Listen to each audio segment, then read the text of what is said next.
Hey everyone, welcome back to Corporate Dakota, the place where we dive deep into the corporate world. And today we're going to peel back the layers of a brand new SPAC called White Pearl Acquisition Corp. You know, these SPACs, they're like a financial mystery box before they find their target, and this one might be more mysterious than most. So what is White Pearl Acquisition Corp all about, you ask? Well, they are a blank check company formed to merge with another business primarily in tech and financial services. They are looking for a target valued between $100 and $600 million. So far, though, they haven't found their perfect match. Think of them as a super picky matchmaker for businesses. Now, this document is an important update and amendment to their initial filing. It's like they're saying, hey SEC, we've made some changes and here are the latest details. This filing is from December 2025 and it shows they are still working hard to find that elusive business combination. They are presenting this to the US Securities and Exchange Commission, the SEC, which is the main financial watchdog. In the US, any company wanting to go public or raise money through stock offerings has to file these detailed reports. It's like showing your homework to the teacher. This is the company we are talking about, White Pearl Acquisition Corp. They are a blank check company, which means they don't have an actual business operation yet.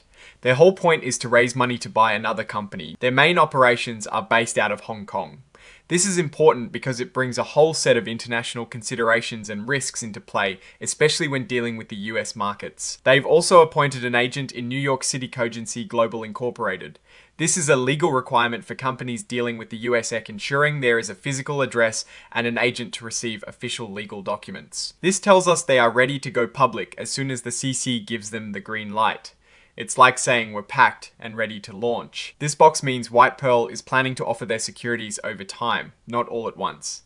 This is common for SPACs as they might need to adjust their offering as market conditions change or as they get closer to finding a target. This box is not checked, meaning this filing is not about adding more shares to an already registered offering. They are sticking to their initial plan for now. They have checked the boxes for non-accelerated filer, smaller reporting company, and emerging growth company. This tells us they are a newer company with less than $700 million in public shares, and they are taking advantage of certain regulatory flexibilities. This means they are not expected to have the same stringent reporting requirements as larger, more established companies. This is a biggie. The dated 2025 tells us everything in this document is still a draft. It's not final and things can definitely change between now and when it is officially approved. They are saying, hey world, here is our plan, but it is not set in stone yet. And there it is in black and white preliminary prospectus. This means it is not an official offer to sell yet. Think of it as a detailed brochure before the final product is available. They are still in the process of getting everything approved by the SEC. This is the proposed total value of the offering at $10 per unit. They are looking to raise a significant amount of money through this initial public offering. That is a lot of zeros and a lot of potential investment. They are planning to sell 5 million units. Each unit is composed of one Class A ordinary share and one right. So for every 10 units you own, you are entitled to get 5 Class A ordinary shares once they find a company to buy. It's like a buy one, get a fraction of another free deal, but with stocks. This reiterates their core business model. They are a blank check company formed in the British Virgin Islands with the sole purpose of finding and merging with another established business. They are essentially a shell company waiting for a purpose. While they are open to any industry, they are specifically targeting fintech, infotech, and business services. They believe these sectors have a bright future and good growth potential. So if you are into that kind of thing, this might pique your interest. Beyond just the industry they want, companies that are already making money are growing or could grow and have a strong position in their market. They are not just looking for any old company, they want one with solid fundamentals. This gives us a clearer picture of the size of companies they are looking for. They are targeting mid-sized businesses, not startups, and not huge corporations. Think of it as Goldilocks, sizing for acquisitions just right. This is a crucial point and a common disclaimer for SPACs. They haven't found anyone yet. No meetings, no deals in the pipeline, just pure possibility at this stage. It's like going on a dating app with no matches yet, but a clear idea of who you want to meet. This is their first time selling shares to the public. Everything is brand new and they are stepping into the spotlight for the first time. The price per unit is $10. This is a standard price for units in these types of offerings. Remember, each unit is a package deal, one share, and a ticket to more shares later. Here is that extra detail on the rights. You get a fraction of a share for each right, and you need 10 rights to get a whole extra share. So if you have 9 rights, well, you won't get a full share for those last 9. It reminds you to keep things in whole numbers. They are not going to deal in fractions for those extra shares from rights. So rounding down is the name of the game if you don't have enough rights for a full share. This is the underwriter's safety net. They can buy more shares if there is a lot of demand. It is like having an option to buy more inventory if your first batch sells out quickly. This is a super important part for investors. It is called redemption. If shareholders don't like the business combination they find the company has chosen, they can get their money back from the trust account. It's like a money back guarantee but tied to the business deal. However, there is a cap. You can't redeem more than 15% of your shares if you are acting as a group. And the price you get back is based on what is left in the trust account. They point you to specific sections for even more details on this redemption. Right, this is key for investors wanting to understand their exit options. This is the clock ticking for SPACs. They have 18 months to find a company and merge, otherwise it's lights out and they have to return the money. This deadline creates urgency. If they don't find a business in 18 months, everyone gets their initial investment back from the trust account plus any interest earned. It's like saying if no deal is made by this date, everyone gets their money back. That $100,000 for dissolution expenses is like a small fee for handling the paperwork. If things go south, they can ask shareholders for more time if needed. However, any extension requires shareholder approval and offers another chance for people to redeem their shares. It is a way to get more runway, but shareholders might cash out. This reinforces that during any extension vote, shareholders get another shot at redeeming their shares. It's their final chance to bail before the company potentially folds. Here is where the insiders get involved. The sponsor White Pearl Group Limited and its buddies are buying a chunk of units too. This shows they are putting their own money on the line, which is often seen as a good sign. They are buying a significant number of units. These units bought by the sponsor, called private placement units, have some key differences. They can't be redeemed by the company unlike public shares, and they have restrictions on when they can be sold. This is typical to align the sponsor's interests with the company's long-term success. Before this whole IPO process even began, the sponsor already had founder shares bought for a very small amount. This initial low investment can create a huge profit if the SPAC is successful. The forfeiture part is a way to incentivize the underwriters to sell more shares. These special Class B shares convert into regular class of shares later, and they have a built-in dilution protection for the sponsor. This means that if the company issues a lot more shares later, the sponsor's ownership percentage might be protected. This can lead to less money for the regular shareholders if not managed carefully. Here is another way the sponsor can invest and get more shares. They can loan the company money to keep operations going and then turn that loan into more units. This also can dilute existing shareholders. Okay, this table is important. It lays out all the money and shares the sponsor and their buddies can get. It shows the founder shares, the private placement units, loan conversions, reimbursements, and fees. It's like a detailed breakdown of how everyone gets paid. This row shows the initial founder shares and how little the sponsor paid for them. This is a massive potential profit margin if they find a good deal. They are also getting paid monthly for office space and support services. This fee starts after they get listed on the stock market. It is a way for the sponsor to fund their day-to-day operations while running the SPAC. This shows the sponsor is buying a good chunk of units at the public offering price. It aligns their investment with the public investors. This is a loan from the sponsor to cover the costs of setting up this whole offering. It will be paid back from the money raised. This is that working capital loan I mentioned earlier. It can be turned into more units, which adds to the potential dilution for other shareholders. This highlights a critical risk. Because the sponsor got their shares so cheaply, they can still make a lot of money, even if the SPAC performs poorly for other investors. This creates a potential conflict of interest where they might push for any deal just to make a profit. This table is a bit dense, but it is important. It shows what happens to the value of each share if a lot of people decide to redeem their shares for cash. The higher the redemptions, the lower the net tangible book value per share for those who stay invested. This number shows the theoretical value of each share after all the sales and redemptions. You can see how the value per share drops significantly as more shareholders choose to redeem their shares. Losing a lot of shareholders means less money to work with for the acquisition. This is the moment of truth for potential investors. It shows how much of the value is lost due to the sponsor's cheap founder shares and the difference between what they paid and the offering price of $10. And wow, it can be a lot. In some scenarios, public shareholders could see over 90% dilution.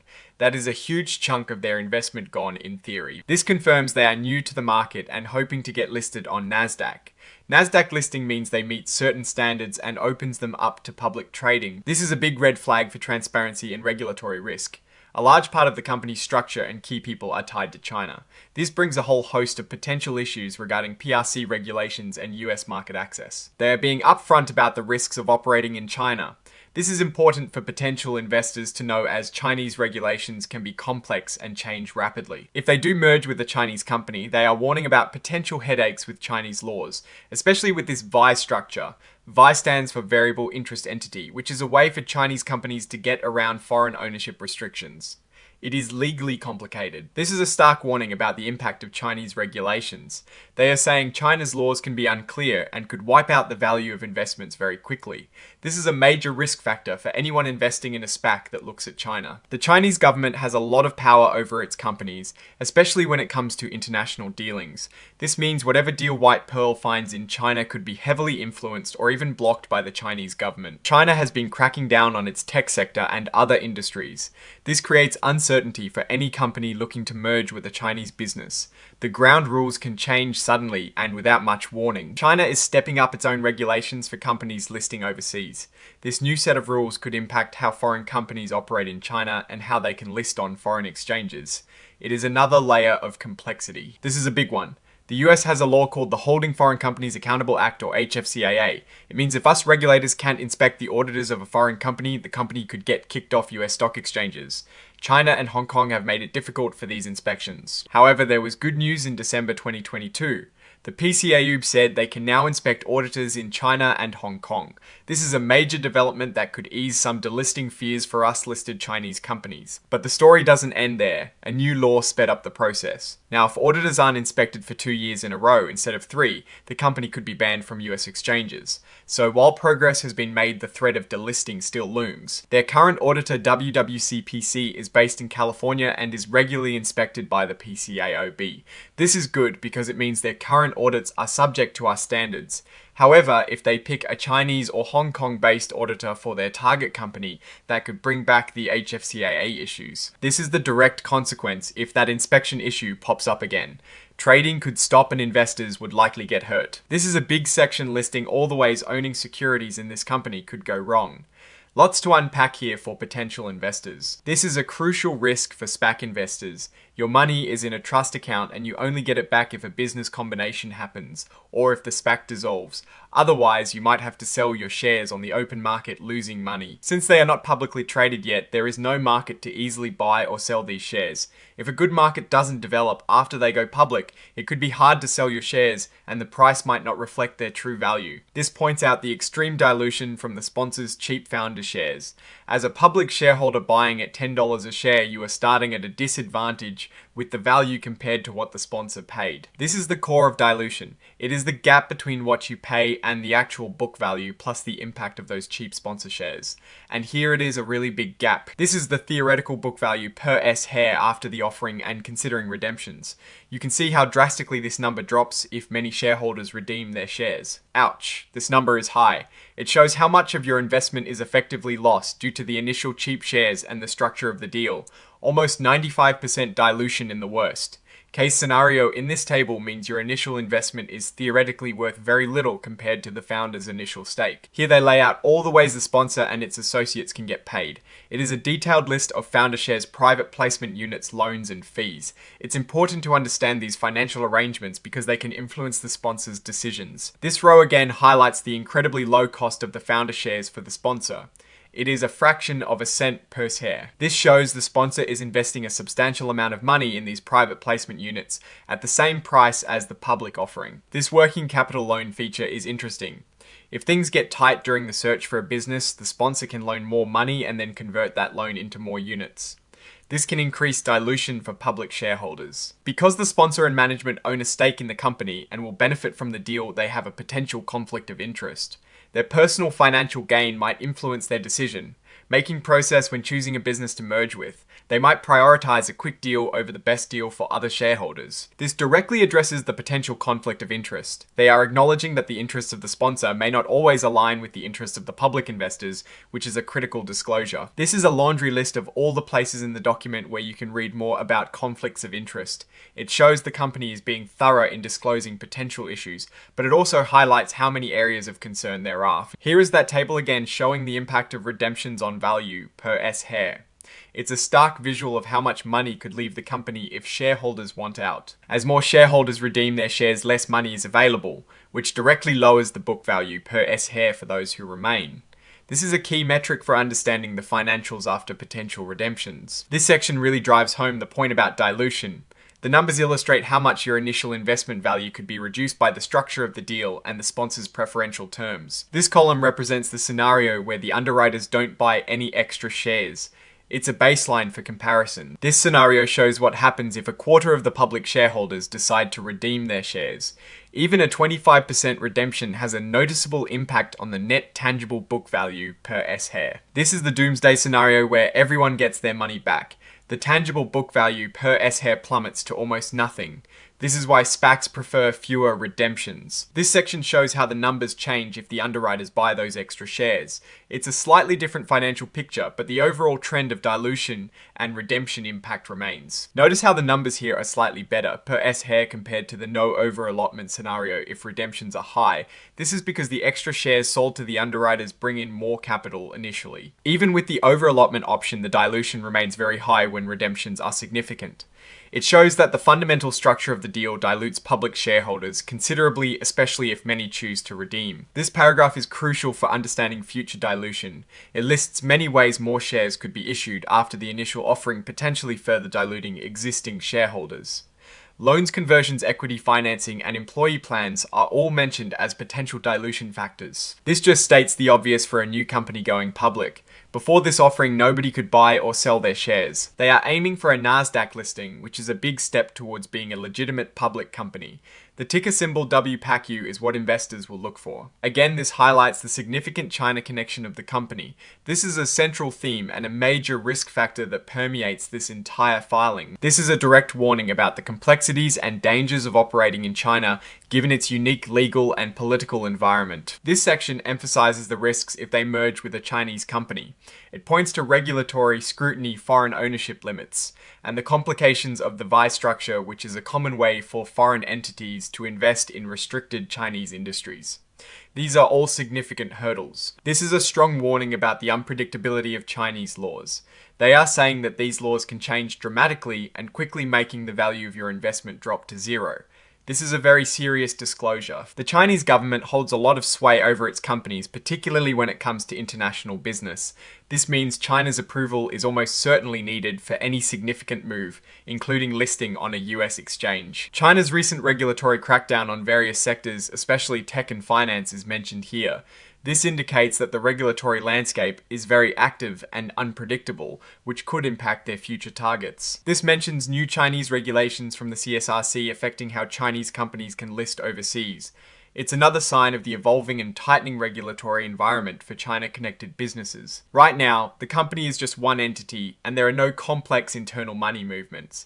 But this is set to change once they acquire a business. If they acquire a Chinese company, they might send money through loans or capital increases. This is common practice, but it is subject to strict Chinese regulations. This outlines the complex money flow if they acquire a company using a VI structure. Money goes from the VI to a WFO and then distributed as dividends. It shows the intricate web of transactions involved. Here they highlight the many regulations governing Chinese investments, including limits on sending money out of China. This is a major constraint on how funds can be moved and used internationally. The PRC government controls how much money can be converted into foreign currency and sent out of the country. This can severely limit how much money can be repatriated or used outside of China. Whether they own the company directly or through a complex VI structure, their ability to get cash will likely depend on dividends from Chinese operations. This means they are subject to Chinese dividend rules and regulations. This is a really interesting self-assessment. Because of their China connections, they think they'll be less attractive to non-Chinese companies.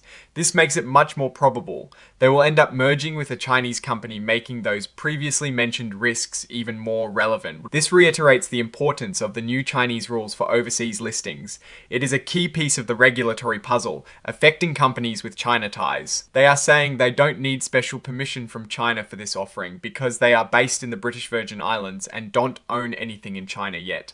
But they are quick to add that this could change if they acquire a Chinese company. So far so good. No official pushback from China on this offering. This is a positive point for now, but as they say, things can change. This is a long warning about what happens if China does decide they need approvals.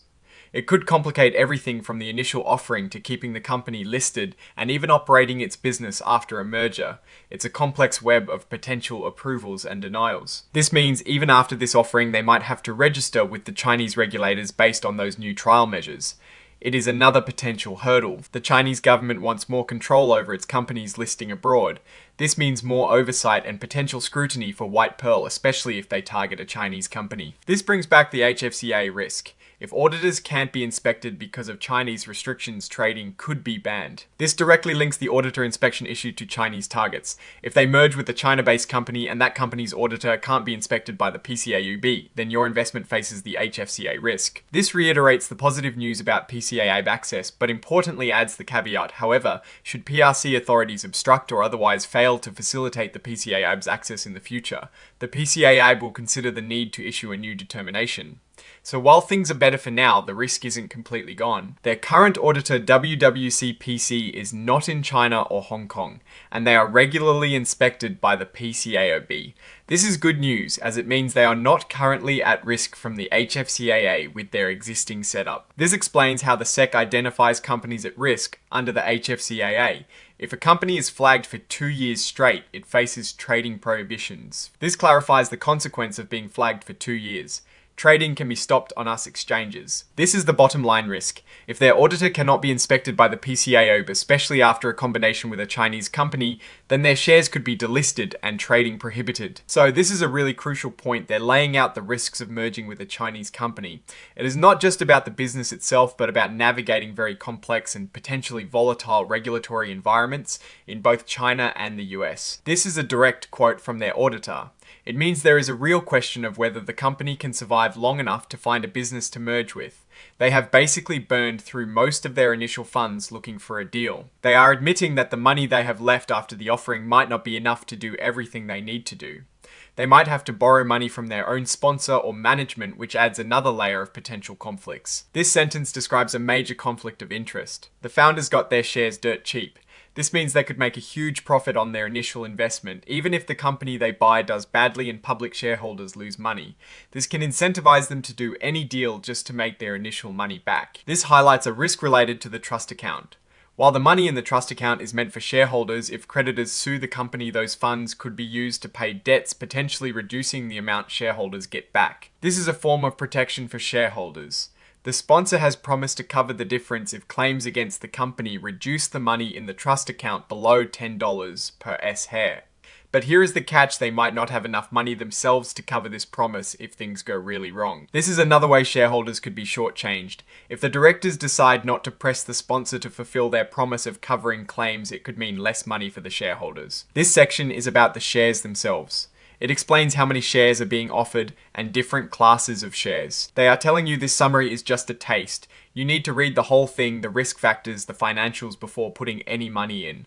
This is standard but important advice. This defines what they mean by their company's governing documents. It is like their company's constitution, and they are saying it will be updated after this offering. Founder shares are special Class B shares held by the sponsor. They can be converted into regular Class A shares later in the deal. This is a formal definition of that 18-month deadline, the completion window. It clearly states the critical timeline for finding and completing a business combination. The sponsor, White Pearl Group Limited, is a legal entity in the British Virgin Islands. Its only job is to exist to hold shares in White Pearl Acquisition Corp. It is like a holding company specifically created for this SPAC. This highlights again the tiny investment the sponsor made in founder shares. This low cost is a major factor in the massive potential dilution for public investors. The sponsor gets a monthly fee for providing office space and administrative help. This is a recurring expense that eats into the company's funds. The sponsor is lending money to cover the costs of this offering. This loan will be paid back with the money raised from the IPO. This describes the private placement where the sponsor buys units at the IPO price. This is a common structure to ensure the SPAC has initial institutional support. This mentions again those working capital loans that can turn into more units. It is a flexible financing tool for the sponsor, but adds to potential dilution for others. The management team is highlighting their experience and connections as a key strength. They believe their network will help them find good acquisition targets. They are listing out the diverse skills of their team: legal, capital markets, data science, finance, and business building. This is to show investors they have a well-rounded team capable of handling a complex merger. They are looking for companies that are not only growing but also have management eager to expand and get access to public markets.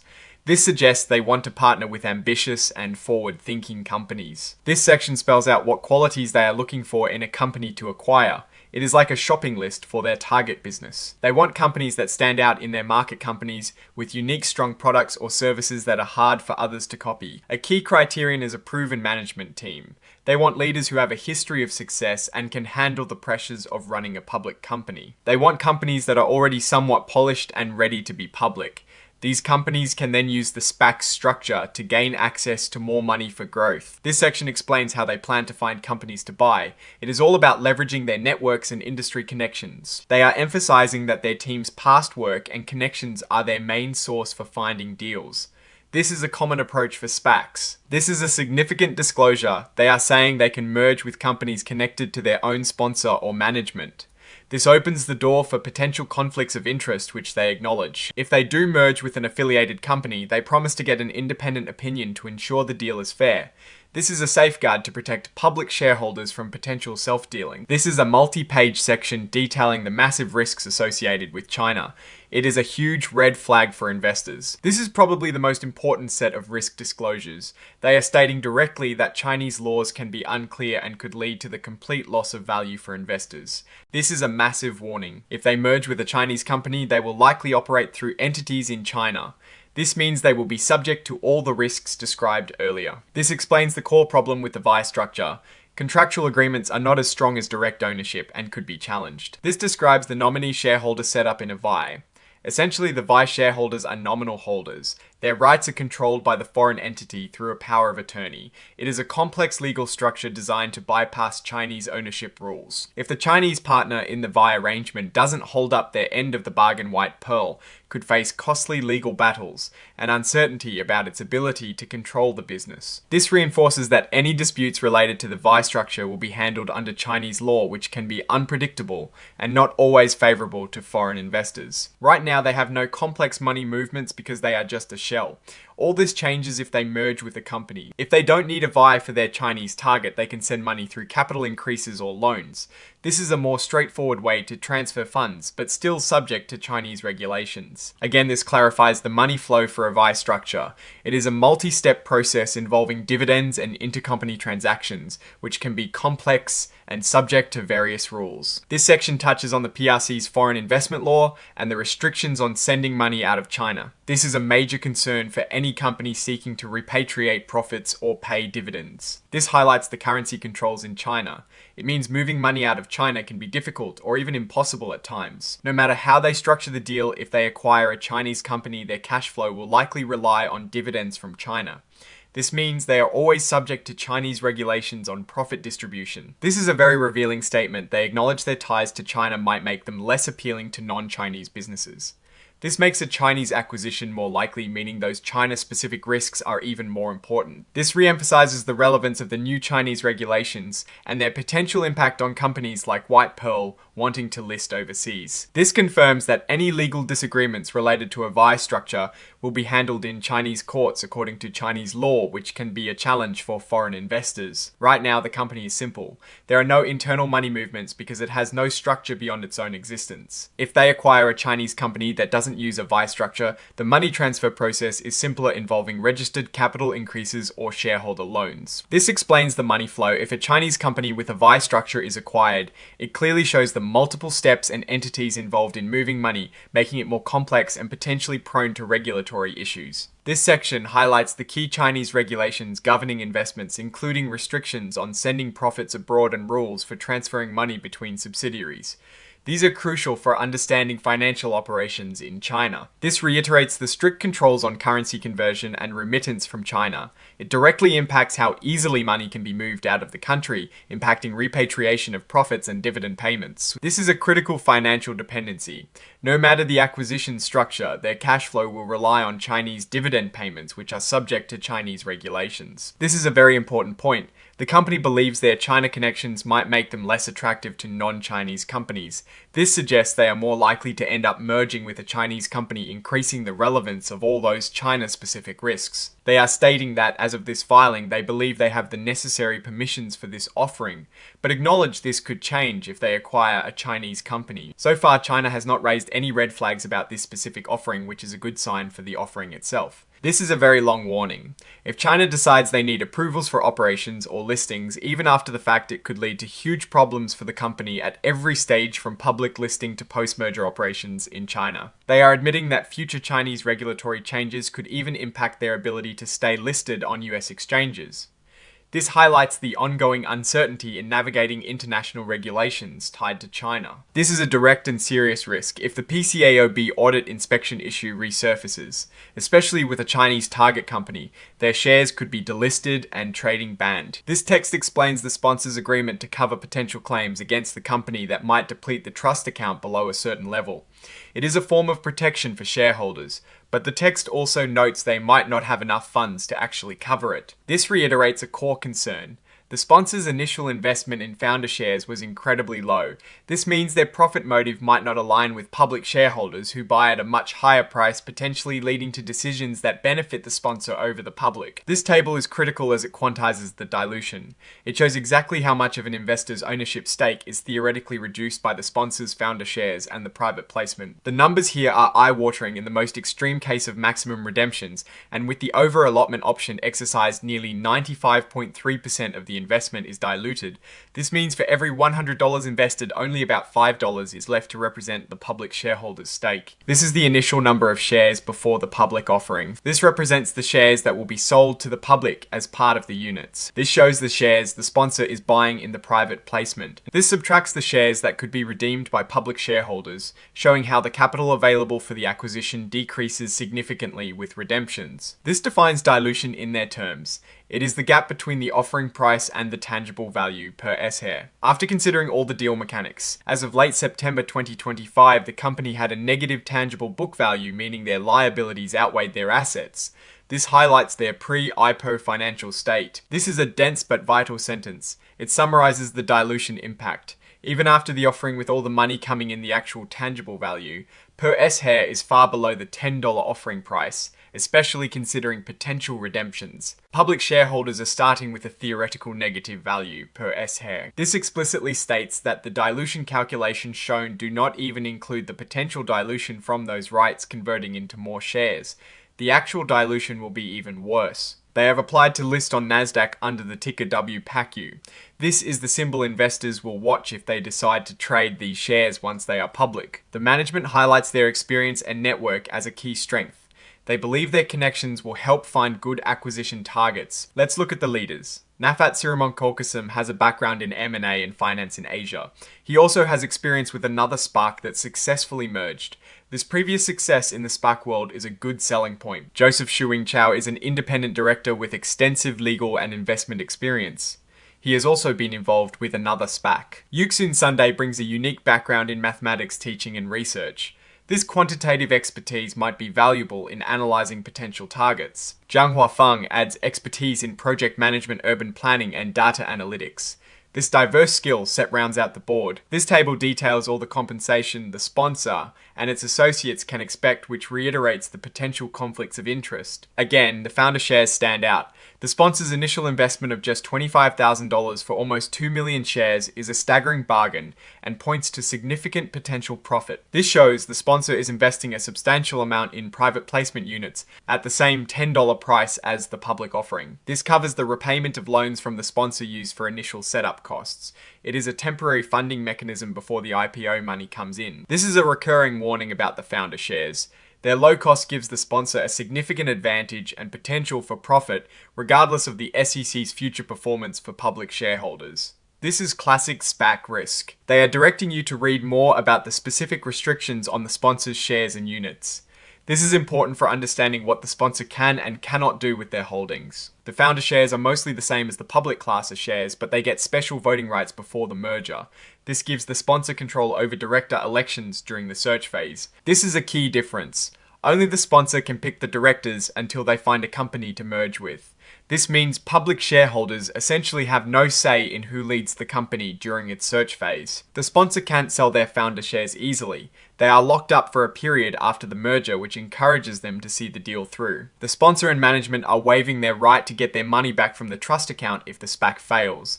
This means they stand to lose their entire investment in that scenario, making the founder's shares and private placement units worthless. If a shareholder vote is needed, the sponsor's shares count towards the quorum, and they are obligated to vote yes on the deal. This practically guarantees the deal will be approved as long as a quorum is met. This is a strong warning about dilution. The sponsor's cheap founder shares mean public shareholders are largely footing the bill for the sponsor's potential profits, even if the deal itself doesn't perform well. This reaffirms the sponsor's commitment to buy private placement units at the same price as the public offering. This working capital loan to units conversion is a recurring point. It is a mechanism that can lead to more shares being issued and more dilution. The company might reimburse expenses for directors and officers for things like travel for due diligence. This is standard practice, but it is another cost that eats into funds available for the actual acquisition. This is the governing body overseeing the filing. The name of the company filing. This filing is a registration statement on Form S-1. This is the primary document companies file when they want to offer securities to the public for the first time. These are details about the company's incorporation jurisdiction, a classification code, and an IRS number. Mostly administrative, but confirms the BVI incorporation. This is the company's main address in Hong Kong. This is the company's agent for service in the US located in New York City. These are the lawyers representing the company in New York City. These are additional lawyers involved, likely representing the underwriters. This means they intend to start selling shares as soon as the SEC approves the registration statement without any specific delay. This checkmark indicates that the company plans to offer securities over time, not all at once. This is typical for SPACs, as they continue their search for a target business. They have identified themselves as a non-accelerated filer, a smaller reporting company, and an emerging growth company. This means they are subject to less stringent reporting and compliance requirements compared to larger companies. This box is unchecked, meaning they are taking advantage of the rule that allows them to delay adopting new accounting standards that apply to public companies. They will follow the same timeline as private companies for new accounting rules. This is a standard legal clause allowing the company to delay the effectiveness of the registration statement. They can file amendments to change things or to postpone the IPO if needed. This is a clear warning that the document is still a draft. The information might change before the official registration statement is effective. This is a critical point. They cannot legally sell any shares until the SEC declares their registration statement effective. This is a legal disclaimer. This document is not a final offer to sell, and they are only offering these securities in places where it is legal to do so. This phrase explicitly states the document is a preliminary prospectus and is subject to change. The blank space for the date indicates it is not finalized. This reinforces that the document is not final and is subject to CF review and potential changes. This is the target amount of money they aim to raise from the public offering of units. This specifies the number of units and the company name involved in the offering. This clearly defines White Pearl Acquisition Corp as a blank check company with the goal of acquiring another business. It's foundational information about their structure and purpose. While they have broad flexibility in choosing a target industry, they are focusing on fintech, infotech, and business services due to their perceived growth potential. Beyond industry focus, they are looking for specific business characteristics, such as revenue growth, strong margins, recurring revenue, and solid market standing. These are fundamental indicators of a healthy business. This sets the approximate size of the target companies they are seeking to acquire. Their target is for mid-market businesses. This statement emphasizes that they have no existing deal or even preliminary discussions in place. This is standard for SPACs at this stage. This confirms their activities have been focused on setting up the company and preparing for this public offering. They have not yet begun the active search for an acquisition target. This plainly states that this is their first time selling their securities to the public. This defines the unit structure offering price and its components, the class, a share, and a right. This explains the mechanics of the rights. They convert into a fraction of a class, a share, after a successful business combination, and investors need to own rights in multiples of 10 to get whole shares. This clarifies that fractional shares will not be issued when rights are exchanged. Any fractional amounts will be handled according to British Virgin Islands law. This states the underwriter has an option to buy more units if demand is high. This is a common provision to help stabilize the offering. This is a detailed explanation of redemption rights. Public shareholders can get cash for their shares before or during the business combination process. The price is based on the amount in the trust account. There is also a limit on how much a group can redeem. This directs readers to other sections for more detailed information on redemption. This sets the critical deadline for the SPAC to complete its acquisition. Failure to do so within 18 months leads to liquidation. This clause explains what happens if no business combination is made within the 18-month timeframe. Public shareholders get their money back from the trust account. This explains that they can seek an extension from shareholders to complete the merger. This typically involves amending their founding documents. During an extension vote, shareholders get another chance to redeem their shares. This means that even if they vote for an extension, they can still choose to take their money back if they are uncomfortable with the extended timeline. This details the private placement where the sponsor and related parties buy a significant number of units. It shows their commitment to the offering. The sponsor's private placement units have special conditions. They cannot be redeemed by the company and have transfer restrictions until after the merger is done. This incentivizes the sponsor to be fully invested in a successful business combination. This highlights the sponsor's initial investment in founder shares at a very low price. This substantial early stake with minimal cost is a key point for understanding potential dilution and the sponsor's incentives. The founder shares convert to regular shares after the merger.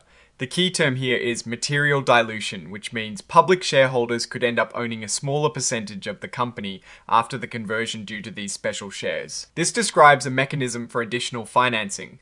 The sponsor can loan money for working capital and then convert that loan into more units. This can further dilute existing shareholders. This table is going to detail all the payments and shares the sponsor and related parties can get. It is a breakdown of their financial upside. This row shows the sponsor's acquisition of founder shares for a mere $25,000. This is a classic SPAC structure that often leads to massive potential profits for the sponsor. This outlines a monthly fee for services provided by the sponsor to the company starting after the listing. It is an ongoing cost. Here the table details the sponsor's purchase of private placement units at the offering price of $10 per unit. This shows their direct financial stake and commitment. This covers the repayment of loans from the sponsor that were used for initial expenses. It is a standard arrangement in SPACs to cover upfront costs. This describes the conversion of working capital loans into more units, a mechanism that can further dilute shareholders. This sentence clearly states a major concern for investors. The cheap founder shares give the sponsor the potential to profit even if the SPAC's acquisition performs poorly for public shareholders. This is a critical conflict of interest point. This table is very important for understanding the financial health of the company under different scenarios of shareholder redemptions. It shows how the value per S-share changes based on how many people cash out. This number represents the theoretical value of each share after factoring in the offering proceeds, redemptions, and other adjustments. It is a key indicator of the per S-share value. This section quantifies the impact of the sponsor's initial investment and other deal structures on the value of shares bought by the public. The high numbers here are a significant warning. This column shows the financial impact if the underwriters do not buy any additional shares beyond the initial offering. This evaluates the financial impact if 25% of the public shareholders choose to redeem their shares. It shows a decrease in the book value per S-share. This represents the extreme case where 100% of shares are redeemed, meaning the SPAC would likely liquidate. The book value per S-share drops dramatically here. This section analyzes the financial impact if the underwriters buy the extra shares. It slightly alters the numbers, but the overall trends are similar. This is the core of the China risk. The document lays out how Chinese laws can be uncertain, unpredictable, and potentially detrimental to the value of an investment. This emphasizes the significant control the Chinese government has over its companies, particularly related to foreign investment and US stock exchange listings. This paragraph lists specific serious risks associated with acquiring a Chinese company. These include regulatory reviews, foreign ownership limits, and the complexities of the vice structure, which is often used to bypass Chinese ownership restrictions. This is a crucial and dire warning repeated multiple times. It explains that due to the vagueness and unpredictability of Chinese laws, the value of the investment could be wiped out. This points to China's recent regulatory actions impacting various sectors like security, cybersecurity, and anti-monopoly efforts. This creates an environment of uncertainty for any company seeking to do business or list in China. This mentions new Chinese regulations for overseas listings. It implies that China is increasing its oversight of its companies listing on foreign stock exchanges. This is a very important disclosure about the HFCAA. It explains that US regulators can't fully inspect auditors in China and Hong Kong, leading to a potential ban from US stock exchanges for companies using those auditors. This is relatively good news. The PCAO has stated it can now inspect auditors in China and Hong Kong. This could potentially alleviate some delisting risks. This is the catch. While access is currently granted, it is not guaranteed to continue. If China blocks inspections, again the delisting risk returns. This new law speeds up the delisting process. 2 years of non-inspected audits means a potential ban from US stock exchanges instead of 3 years. This increases the pressure for compliance. Their current auditor is in the US and is inspected by the PCAUB. This means they are currently compliant with US audit standards. However, if they acquire a Chinese company, that auditor might need to be Chinese, and that is where the HFCAA risk comes back. This summarizes the direct consequence. If their auditor can't be inspected, then their securities could be prohibited from trading. This highlights the massive dilution for public shareholders because the sponsors' founder shares were bought for next to nothing. The public shareholders buying at $10 are starting at a significant disadvantage in terms of initial value per S-share. This defines dilution as the gap between the public offering price and the company's tangible book value per S-share after accounting for all factors. Since they have not found a company to buy, they don't know how much money that acquisition will actually cost. This uncertainty means the initial fundraising might not be enough for whatever deal they eventually strike. This confirms that the money raised in this offering is likely less than the total value of companies they want to acquire. They will almost certainly need more money potentially through debt or issuing more shares, which means more dilution for existing shareholders. They admit their expense estimates might be wrong. If costs go over budget, they might use money that was supposed to go into the trust account, meaning less money for the acquisition or redemptions. This is a significant risk. If they run out of money, they might have to borrow from insiders or worse liquidate, entirely meaning investors lose their money. This details the risk that claims from third parties could eat into the trust fund, reducing the amount shareholders get back if they redeem their shares or if the company liquidates. This is a commitment from the sponsor to protect the trust account from claims. However, it also mentions exceptions and the uncertainty of their ability to actually cover those claims. This reassures that their current auditor is US-based and has passed PCAUB inspections.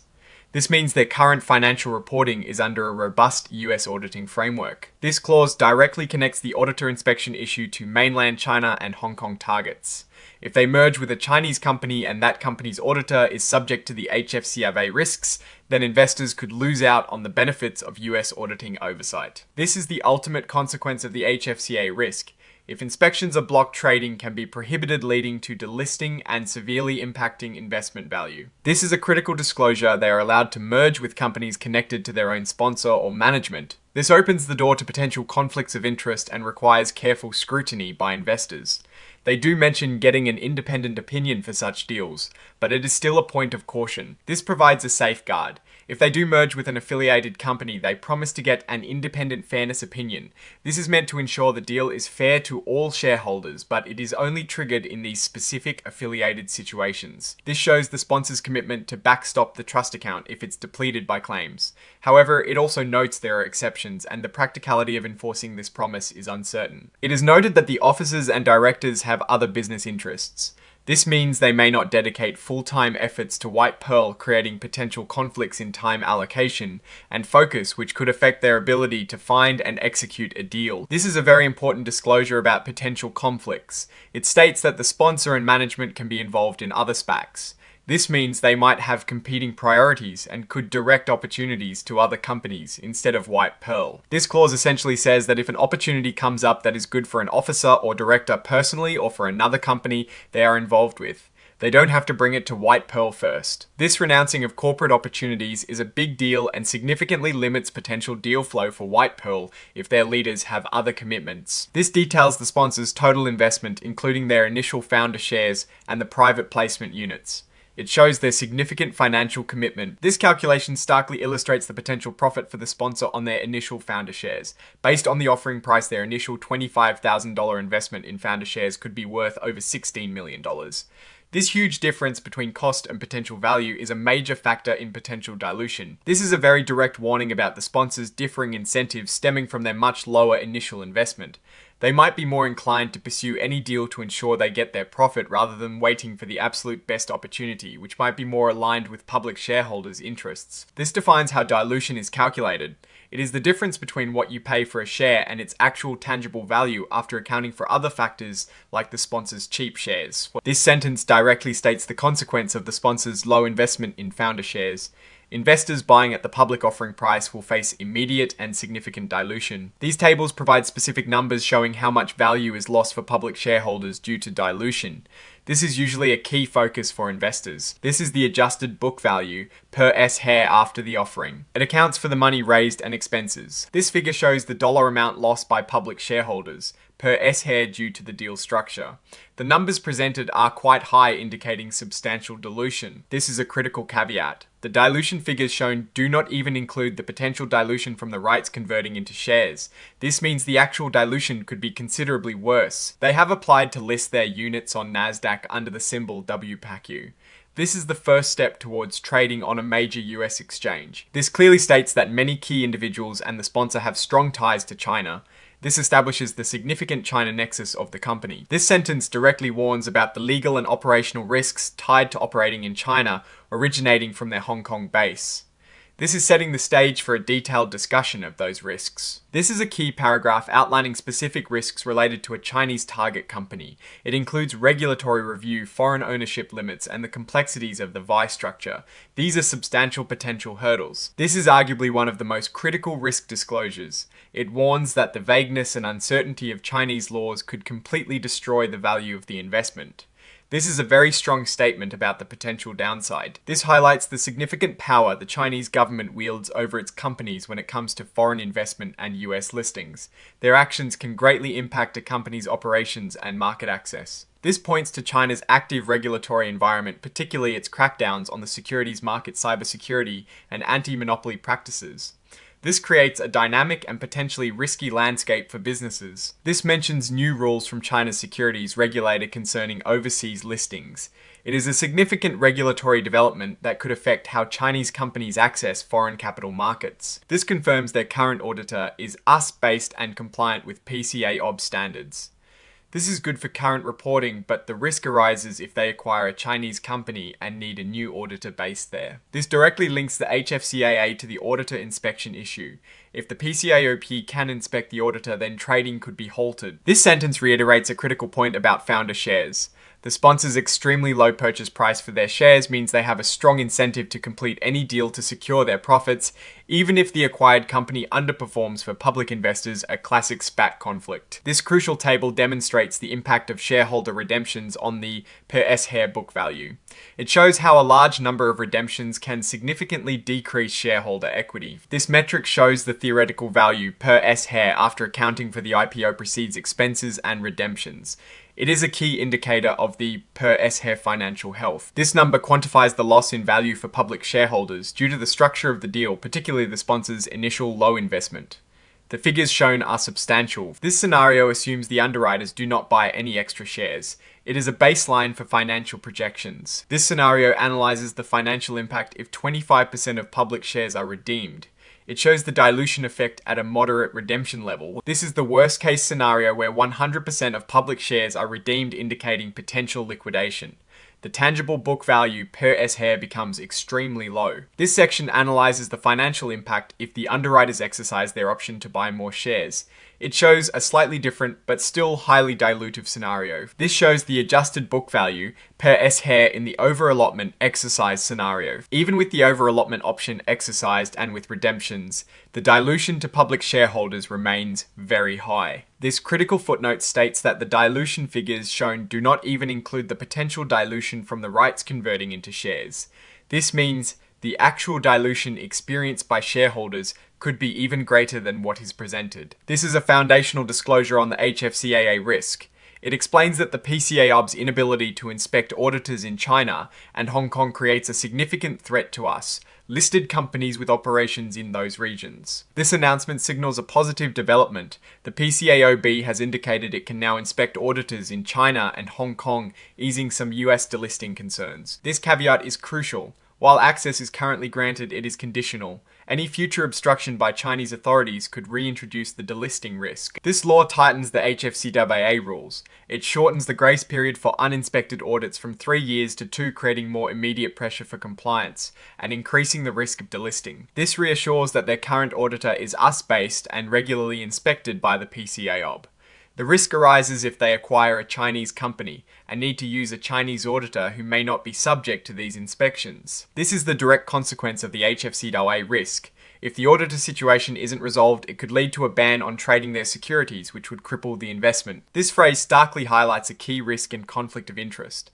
The sponsor's incredibly low-cost basis for their founder shares means they can still profit handsomely, even if the acquired company performs poorly for public shareholders. This can influence their recommendation for any deal. This defines dilution as the gap between the initial offering price and the actual tangible value per S-share. After accounting for all the deal's financial aspects, the low starting tangible book value makes this dilution particularly impactful. This sentence directly states the consequence of the sponsor's minimal investment in founder shares. Public shareholders buying at $10 per S-share face immediate and significant dilution from the outset. These tables are crucial for investors as they quantify the dilution. They show the exact impact on the per share value for public shareholders stemming from the sponsor's favorable terms and the company's structure. This figure shows the theoretical tangible book value per S-share after considering the offering proceeds and potential redemptions. The numbers here are starkly low, especially under higher redemption scenarios. The calculated dilution numbers are alarmingly high.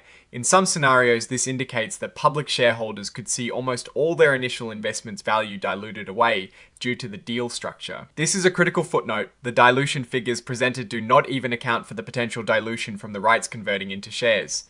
This means the actual dilution experienced by public shareholders could be even more significant. They are seeking a NASDAQ listing under the ticker WPACU. This means they are aiming for a regulated stock exchange for their securities. This statement highlights the significant China connection of the company's leadership and sponsor. This is a recurring and important element impacting the company's operations and risks. This sentence clearly warns about the legal and operational risks of doing business in China stemming from their Hong Kong base. It signals that a deep dive into these risks is coming. This is a detailed enumeration of serious risks if they merge with a Chinese company. It includes regulatory scrutiny, foreign ownership limits, and the complexities of the variable interest entity or VI structure. These are substantial challenges. This is a critical warning repeated multiple times. It emphasizes that the unpredictable nature of Chinese laws could completely devalue the investment. This is a major risk factor for investors. This highlights the substantial power of the Chinese government over its companies, particularly concerning foreign investment and US listings. This government authority adds a layer of uncertainty and risk. This references China's recent regulatory actions affecting various sectors, like the securities market, cybersecurity, and anti-monopoly enforcement.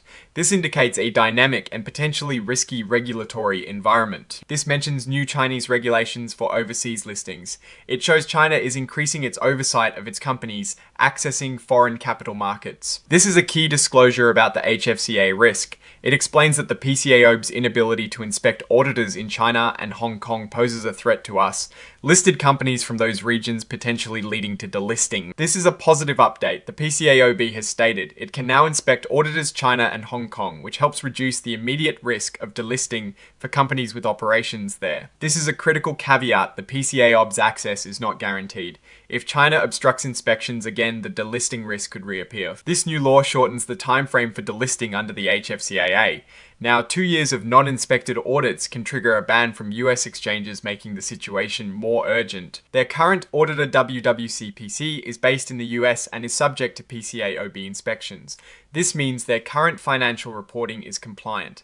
However, the risk arises if they acquire a Chinese company and need to use a Chinese auditor. This directly states the consequence of the HFCAA issue. If the auditor inspection problem isn't resolved, trading of their securities could be prohibited. This sentence highlights a significant conflict of interest. The sponsor's extremely low cost for founder shares means they can profit greatly even if the SPAC's acquisition performs poorly for public shareholders. This can bias decisions towards any deal completion. This table is very important. It shows how the value of each share changes depending on how many shareholders redeem their shares. This is a key indicator of the company's financial health after potential redemptions. This represents the theoretical tangible value per S-share after considering the IPO proceeds and estimated redemptions. The numbers here are quite low. This figure shows the exact amount of value lost per S-share for public shareholders. The high percentage figures indicate substantial dilution as a result of the deal structure and sponsors' initial investment. This column analyzes the dilution assuming the underwriters purchase only the originally offered amount of units. This scenario shows the impact on dilution if 25% of public shareholders redeem their shares. Even at this level, the dilution is significant. This represents the extreme case where 100% of public shareholders redeem their shares, significantly impacting the per share value and indicating potential liquidation. This section analyzes the dilution if the underwriters buy additional shares. It slightly impacts the numbers, but the overall trend of high dilution persists. This is a critical piece of information. The dilution figures presented do not account for the potential dilution from the rights converting into shares. This means the actual dilution investors face could be even greater. This establishes that the company's securities are new to the market and have no prior trading history. This indicates their intention to list on NASDAQ under the symbol WPAQ, signifying a step towards public trading. This statement highlights key personnel and the sponsor's significant ties to China.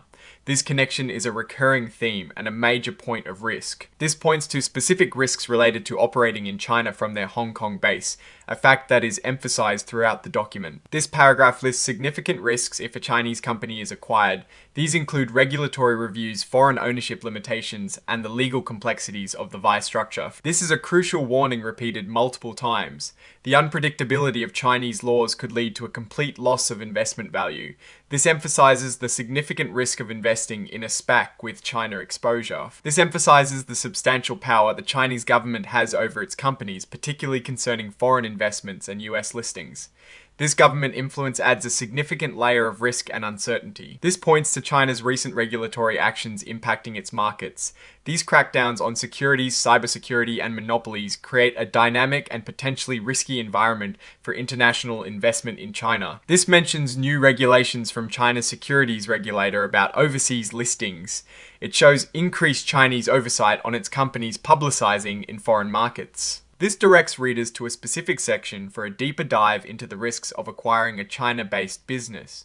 It signals the magnitude of these risks. This states that if they acquire a Chinese company, they will likely operate through Chinese subsidiaries, which means they will be subject to all the Chinese legal and operational risks. This highlights a fundamental weakness of the VI structure. Contractual agreements are not as robust as direct ownership and could be legally challenged. This explains the nominee shareholder setup in a VI. The nominal shareholders' rights are actually controlled by the foreign entity through a power of attorney, a complex arrangement to navigate Chinese regulations. If the Chinese partner in a VI structure fails to meet their contractual obligations, White Pearl could face costly legal battles in China with uncertain outcomes. This makes controlling the business difficult. This is a crucial piece of information about the HFCAA. It explains that US auditors cannot fully inspect Chinese and Hong Kong-based accounting firms due to government positions.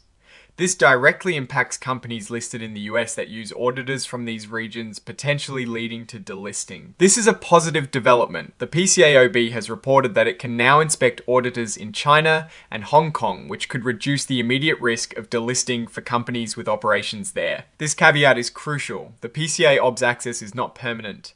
If China blocks inspections again, the delisting risk could resurface. This law shortens the timeframe for delisting under the HFCAA. Now, 2 years of non-inspected audits could lead to a ban from US exchanges, intensifying the pressure for regulatory compliance. This confirms their current auditor is US-based and has passed PCAOB inspections.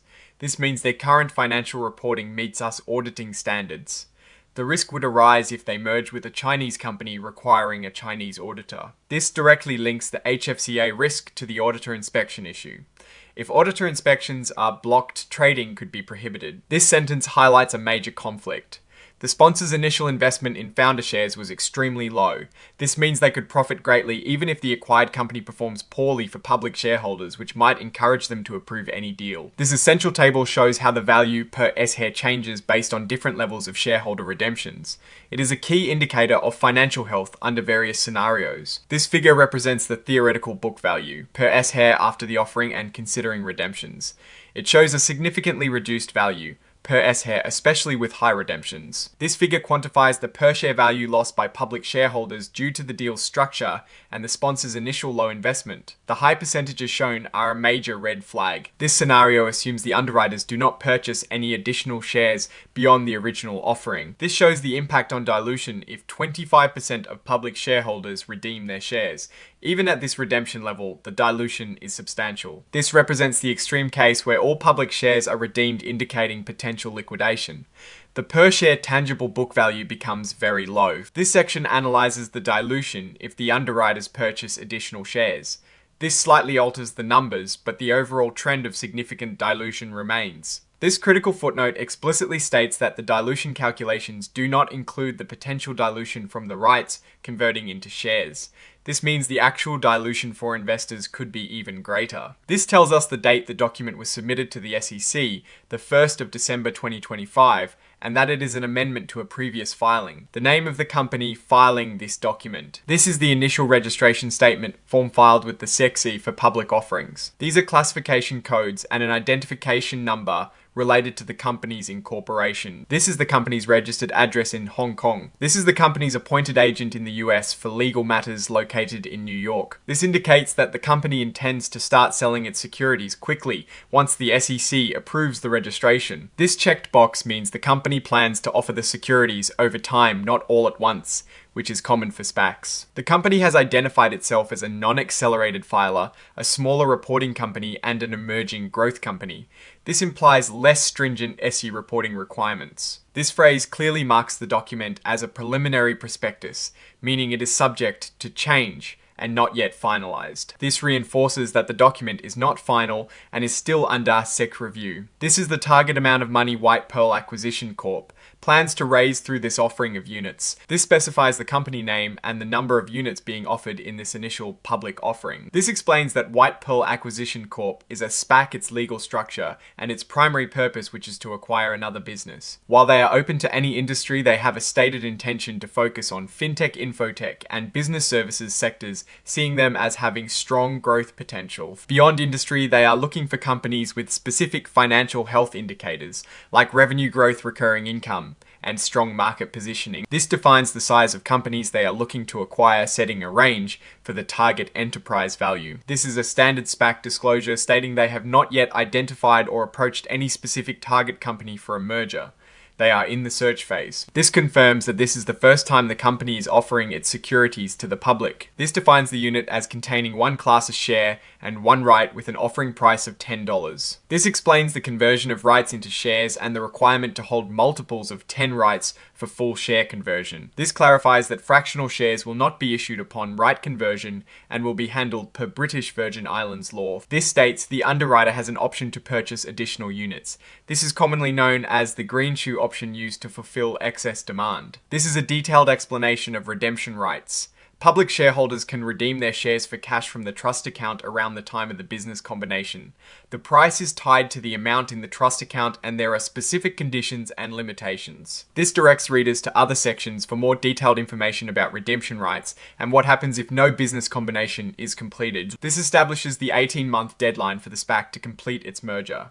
If they fail to do so within this time frame, they must liquidate. This explains the liquidation process if the SPAC fails to complete a merger in 18 months. Public shareholders will receive their pro rata share of the trust account minus certain expenses. This outlines the process for extending the merger deadline. The company can seek shareholder approval to extend the period for completing the business combination, a common practice for SPACs. During an extension vote, shareholders get another chance to redeem their shares. This is a critical investor protection, allowing them to exit if they disagree with the extension or are uncomfortable with the continued uncertainty. This details the private placement where the sponsor and related parties buy units. It shows their direct financial commitment to the offering at the same price as public investors. The sponsor's private placement units have specific restrictions. They and the underlying shares cannot be redeemed by the company and have transfer limitations until after the merger. This aligns the sponsor's interests with the SPAC success. This highlights the sponsor's initial acquisition of founder shares at an extremely low price. This is a common feature of SPACs and a key factor in understanding potential dilution and sponsor incentives. The founder shares are convertible into Class A shares. The mention of material dilution is crucial for public shareholders, indicating that these convertible shares can decrease their ownership percentage. This describes a mechanism for potential additional financing from the sponsor. These loans can be converted into units, which could further dilute public shareholders. This table outlines all the financial compensation the sponsor and its associates can receive. This is important for understanding their incentives and potential conflicts of interest. This row shows the sponsor's initial purchase of founder shares for a nominal amount. This low-cost basis is a central element to understanding potential profits and dilution. This details a recurring monthly fee for administrative support services from the sponsor beginning after the company is listed. This shows the sponsor's purchase of a significant number of private placement units at the offering price, indicating direct financial commitment. This covers the repayment of loans from the sponsor used for initial organizational costs, which are repaid from the IPO proceeds. This describes the option for working capital loans to be converted into private placement units, a mechanism that can lead to further dilution. This statement explicitly warns about the incentives created by the sponsor's low-cost founder shares. It suggests they might prioritize closing any deal for profit, even if it is not ideal for public shareholders. This table is key for understanding the company's financial health. It shows how the per-share book value changes based on different levels of shareholder redemptions, a crucial factor in a SPAC's liquidity. This is the theoretical book value per S-share after the offering and considering potential redemptions. The numbers here are notably low. This figure quantifies the per-share value lost by public shareholders. The high percentages demonstrate substantial dilution due to the deal structure and the sponsor's initial terms. This scenario analyzes the dilution, assuming the underwriters do not purchase additional shares. This scenario shows the impact on dilution if 25% of public shares are redeemed. Even at this level, dilution is significant. This represents the extreme case of 100% redemption, which would likely lead to liquidation. The book value per S-share plummets. This section analyzes dilution if the underwriters purchase additional shares. It slightly alters the numbers, but the overall trend of high dilution persists. This is a critical footnote. The dilution figures don't include the potential dilution from rights converting into shares, meaning actual dilution could be even higher. This confirms the securities are new to the market and have no prior trading history. Their aim is to list on NASDAQ under WPACU, aiming for public trading. This statement highlights the significant China connection for key individuals and the sponsor. This is a fundamental element influencing the company's risks. This is a direct warning about the legal and operational risks of operating in China, given their Hong Kong base, indicating a detailed discussion of these risks will follow. This paragraph details specific risks if a Chinese company is acquired, including regulatory reviews, foreign ownership limits, and the complexities of the variable interest entity or VI structure. These are significant challenges. This is a critical warning repeated throughout the document. The vagueness and uncertainty of Chinese laws could lead to a complete loss of investment value. This is a major risk factor for investors. This emphasizes the strong influence the Chinese government has over its companies, especially concerning foreign investment and US listings. This government authority adds uncertainty and risk. This points to China's recent regulatory actions impacting its markets, especially in areas like securities, cybersecurity, and anti-monopoly efforts. This creates a dynamic and potentially risky environment for businesses. This mentions new regulations from China's securities regulator affecting overseas listings. It indicates increased Chinese oversight on its companies accessing foreign capital markets. This refers to the SPAC's ultimate goal finding and merging with another company, the name of the company making the filing. This highlights the sponsor's initial low-cost investment in founder shares, a key factor in potential dilution. This explains the conversion of founder shares and the potential for significant dilution to class of shareholders. This mechanism allows the sponsor to convert working capital loans into more units, potentially diluting public shareholders. This table details the financial compensation for the sponsor and related parties. It is crucial for understanding their incentives. This shows the sponsor's initial purchase of founder shares for a very small amount. This low investment cost is central to understanding potential profits and dilution. This outlines a recurring monthly payment to the sponsor for administrative support services, starting after the company lists on NASDAQ. This details the sponsor's purchase of private placement units at the offering price, showing their direct financial commitment. This covers the repayment of loans from the sponsor used for initial expenses, which will be repaid from the IPO proceeds. This describes the option for working capital loans to convert into units, which can further dilute public shareholders. This sentence points out a major conflict of interest. The sponsor's cheap founder shares mean they can profit even if the acquired company performs poorly for public shareholders, thus potentially influencing deal decisions. This vital table shows how shareholder redemptions impact the per share book value, illustrating the financial consequences of shareholders cashing out. This represents the theoretical tangible value per S-share after accounting for the offering proceeds, expenses, and potential redemptions. The numbers are notably low. This figure quantifies the per share value lost by public shareholders due to the deal's structure and the sponsor's favorable initial terms. The high percentages indicate significant dilution. This scenario analyzes dilution, assuming the underwriters don't buy extra shares. This shows dilution impact if 25% of public shares are redeemed, demonstrating dilution even at moderate redemption levels. This represents the scenario where 100% of shares are redeemed, signaling potential liquidation and a drastic decrease in per share value. This section examines dilution if the underwriters purchase additional shares, slightly altering the numbers, but maintaining the overall trend of high dilution. This crucial footnote states that the dilution calculations are incomplete as they do not include potential dilution from the conversion of rights, meaning actual dilution could be even greater. This indicates the filing date and that it is an amendment. The name of the company filing the amendment. This is the primary registration form for public offerings. Company incorporation details and classification codes. This is the principal executive office address in Hong Kong. This is the designated agent for service in the US. This shows an intention to proceed with the offering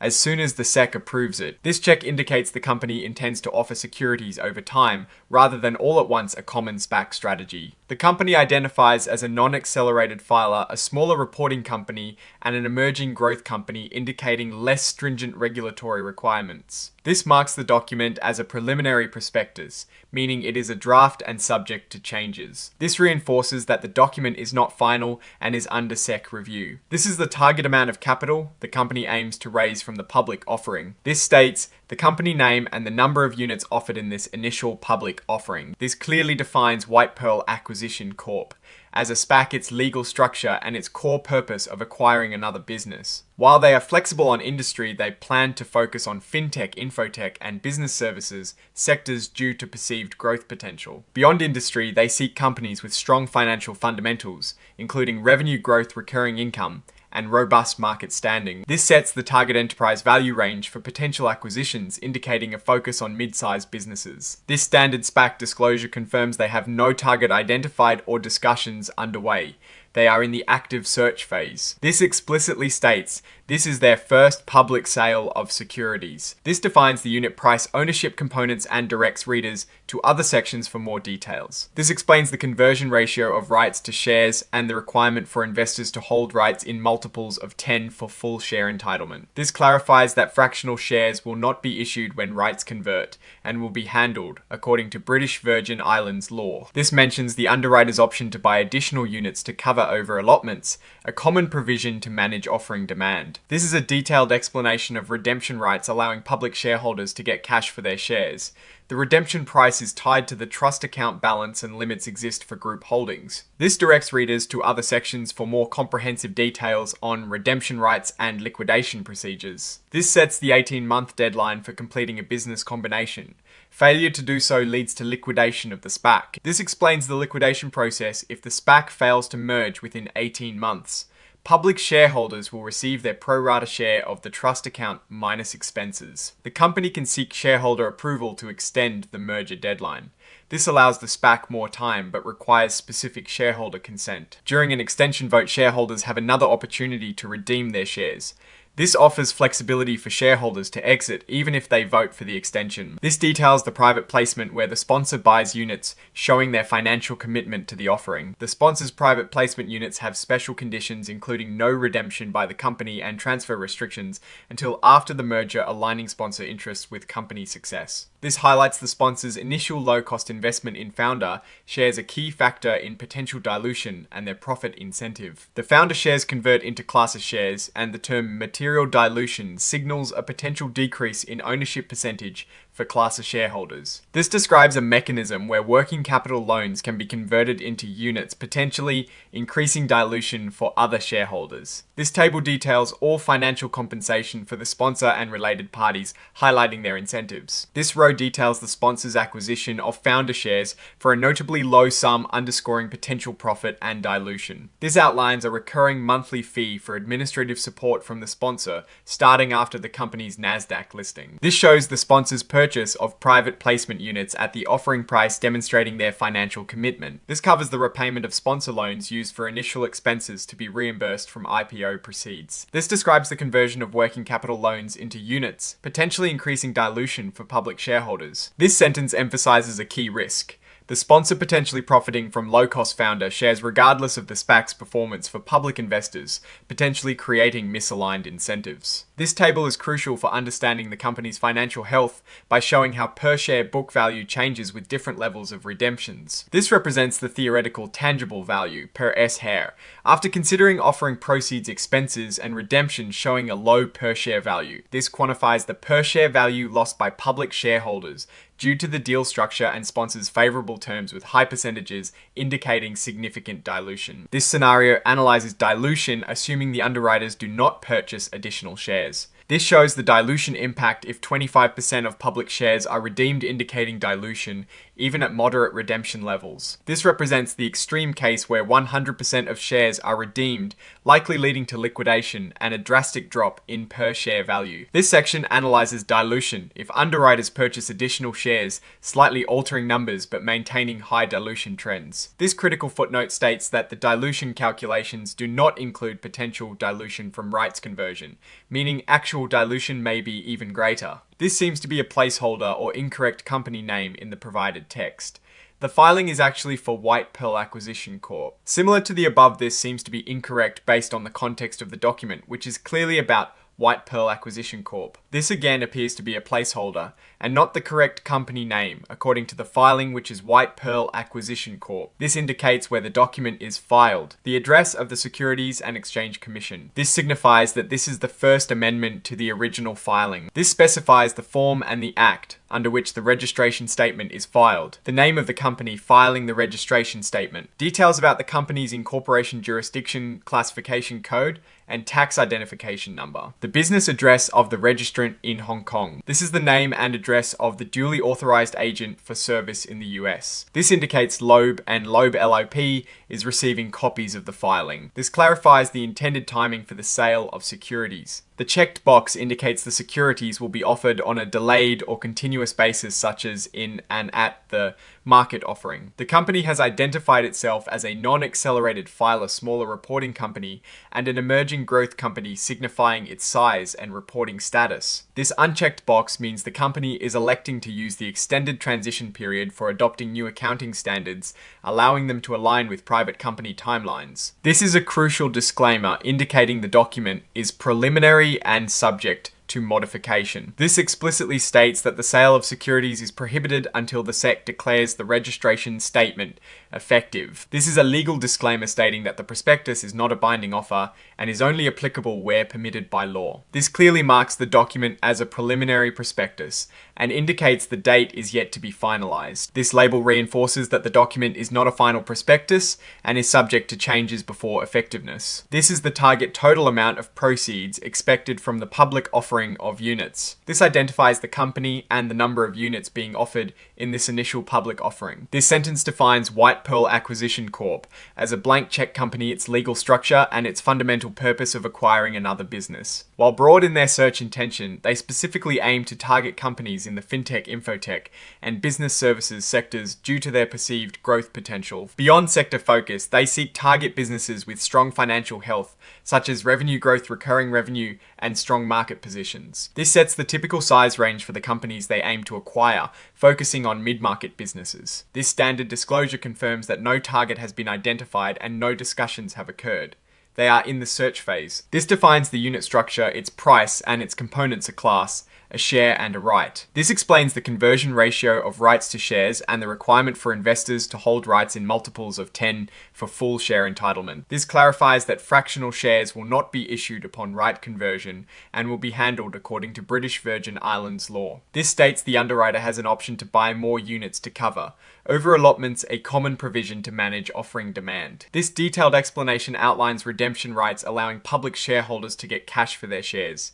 The price is tied to the trust account balance with limits specified for group holdings. This sets the critical 18-month deadline for the SPAC to complete its merger failure. To do so triggers liquidation. This explains the liquidation process where public shareholders receive their pro rata share of the trust account if no merger occurs within 18 months. The company can seek shareholder approval for an extension to the merger deadline, potentially amending their governing documents. During an extension vote, shareholders get another opportunity to redeem their shares, offering them flexibility to exit if they disagree with the extension. This details the private placement where the sponsor buys units, showing their financial commitment to the offering alongside public investors. The sponsor's private placement units have specific restrictions, including no redemption by the company and transfer limitations until after the merger, aligning sponsor interests with the company's success. This highlights the sponsor's initial low-cost investment in founder shares, a key factor in understanding potential dilution and their incentives. The founder shares convert to Class A shares, potentially causing significant dilution to Class A shareholders, and have anti-dilution protection. This describes a mechanism where working capital loans can be converted into units, potentially increasing dilution for other shareholders. This table details all financial compensation for the sponsor and related parties, important for understanding their incentives. This row shows the sponsor's initial founder shares acquired for a very low price, illustrating potential profit and dilution. This outlines a recurring monthly fee for administrative support from the sponsor starting after NASDAQ listing. This shows the sponsor's purchase of private placement units, demonstrating their financial commitment at the offering price. This details the repayment of sponsor loans used for initial expenses to be reimbursed from IPO proceeds. This describes the option for working capital loans to convert into units, potentially increasing dilution for public shareholders. This sentence highlights a key risk. The sponsor's low-cost founder shares can lead to profit even if the acquired company underperforms for public shareholders, potentially influencing deal decisions. This crucial table demonstrates how shareholder redemptions impact the per-share book value, showing the financial consequences of investors cashing out. This figure represents the theoretical tangible value per S-share after considering offering proceeds, expenses, and potential redemptions, showing a low per-share value. This quantifies the per-share value lost by public shareholders. The high percentages directly indicate substantial dilution due to the deal structure and sponsors' terms. This scenario analyzes dilution, assuming underwriters do not buy additional shares. This shows the dilution impact if 25% of public shares are redeemed, demonstrating substantial dilution, even at moderate redemption levels. This represents the extreme case of 100% redemption, which would likely lead to liquidation and a drastic drop in per-share value. This section examines dilution. If underwriters purchase additional shares, slightly altering numbers, but maintaining high dilution trends. This critical footnote states that the dilution figures do not include potential dilution from rights conversion, meaning actual dilution could be even greater. The filing date and that it is an amendment. The company's name. The form being filed for public offering registration. Company incorporation details. The company's Hong Kong address. The US agent for service address indicates intent to sell securities promptly after SEC approval. This checked box means the company plans delayed or continuous offering consistent with many SPACs. The company identifies as non-accelerated filer, smaller reporting company, and emerging growth company, indicating less stringent reporting rules. This unchecked box implies they are using the extended transition period for accounting standards, aligning with private company timelines. A critical disclaimer stating the document is preliminary and subject to change. Explicitly states that sales are prohibited until the SEC declares the registration statement effective. A standard legal disclaimer that this is not a binding offer and is only applicable where legally permitted. Clearly marks the document as a preliminary prospectus with an unspecified date, indicating it is not finalized. This label reinforces that the document is a draft and subject to SEC review and potential changes. The target gross proceeds from the public offering of units. Identifies the company and the number of units offered in this IPO. Defines White Pearl Acquisition Corp as a SPAC, its legal structure, and its primary purpose of acquiring another business. While broad in industry search, they intend to focus on fintech, infotech, and business services sectors, focusing on their growth potential. Beyond sector focus, they seek companies with specific financial health indicators like revenue growth, strong margins, and market standing. This sets the typical size range for target companies, indicating a focus on mid-market businesses. This confirms no target has been identified and no discussions have occurred, indicating they are in the search phase. Defines the unit structure, its price and its components, a class, a share, and a right. Explains the right conversion ratio and the need for multiples of 10 rights for full share entitlement. Clarifies fractional shares are not issued upon right conversion and will be handled per British Virgin Islands law. States the underwriter has an option to buy more units, a common practice to manage offering demand. Explains redemption rights allowing public shareholders to get cash from the trust account tied to its balance with group holding limits. Sets the 18-month deadline for completing a business combination. Failure leads to liquidation. Details the liquidation process where public shareholders receive their share of the trust account if no merger occurs within 18 months. Explains that the company can seek shareholder approval to extend the merger deadline, potentially amending governing documents. During an extension vote, shareholders get another chance to redeem shares, offering flexibility to exit if they disagree with the extension. Details the private placement where the sponsor buys units, demonstrating their financial commitment to the offering at the same price as public investors. The sponsor's private placement units have special conditions, including no redemption by the company and transfer restrictions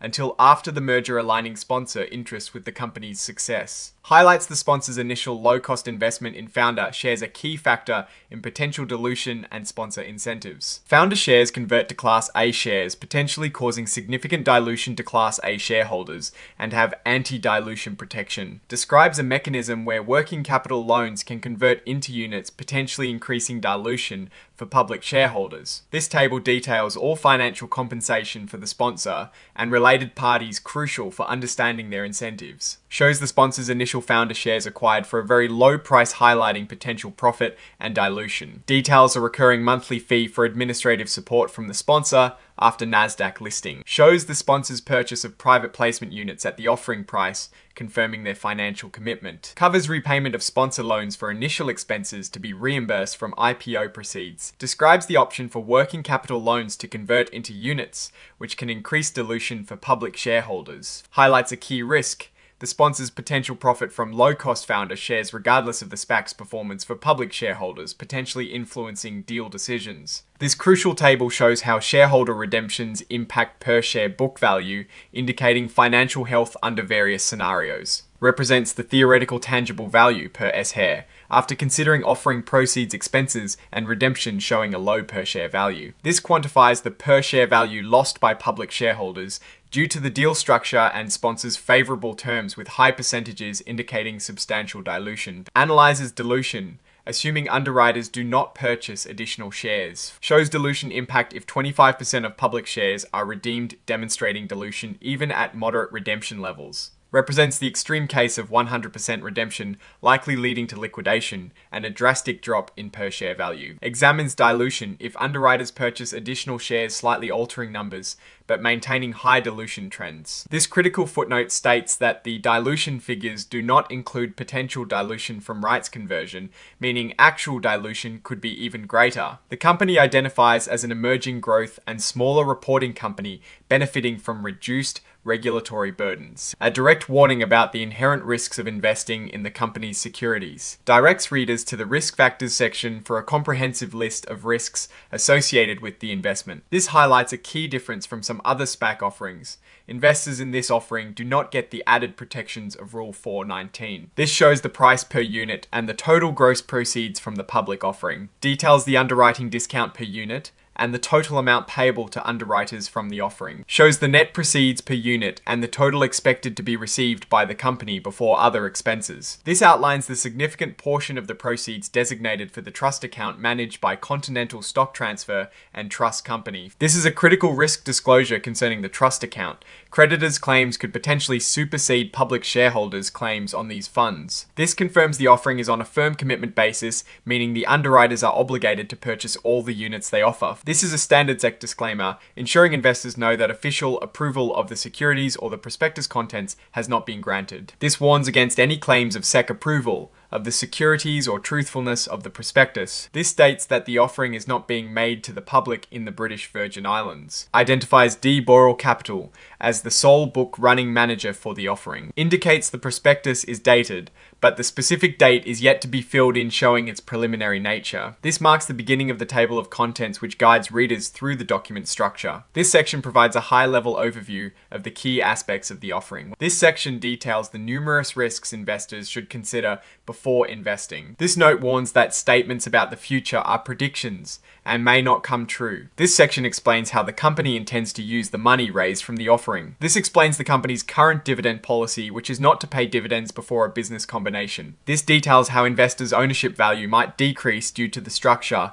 of the offering and sponsor terms. This table shows the company's capital structure after the offering. This section provides management's perspective on the company's financial status and future outlook. This describes the company's intended business activities and strategy. This section provides information about the company's directors and officers. This details who owns significant portions of the company's shares. This discloses any transactions between the company and its insiders or affiliated entities. This section describes the terms and conditions of the securities being offered. This discusses the potential tax implications for investors, particularly regarding US federal income taxes. This section details the agreement between the company and the underwriters managing the offering. This likely refers to preferential treatment in liquidation scenarios, but isn't explicitly found as a section title. This section outlines specific selling restrictions and representations for potential investors in Canada. This section details selling restrictions for investors in the European Economic Area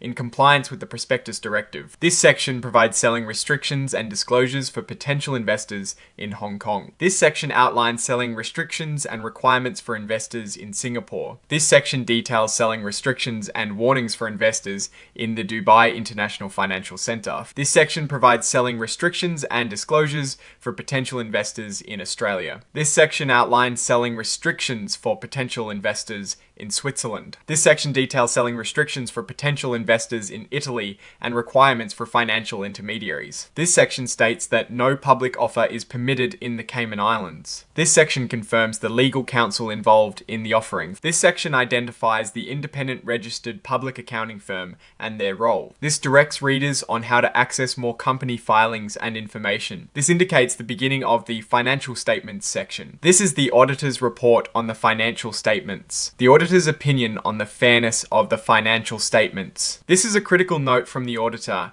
indicating the company may not survive without the IPO or other financing. The name and PCAOB identification of the independent auditors indicates the auditor's tenure with the company. The location and date of the auditor's report highlighting specific notes updated later. The title of the balance sheet, financial statement, the dates for which the balance sheet data is presented. This category lists the company's assets. This shows deferred costs related to the offering appearing as an asset. This section details the company's liabilities and equity. Lists current liabilities owed by the company. Shows an amount owed to a related party, likely the sponsor. This indicates a promissory note from a related party, likely the sponsor. The total of all liabilities presented for each date. This section pertains to the equity section of the balance sheet, which is negative, indicating a deficit. This shows the cumulative losses of the company to date. This is the net equity position of the company, which is a deficit. The total of liabilities and shareholders' equity, which must balance total assets. Details the Class B ordinary shares authorized, issued,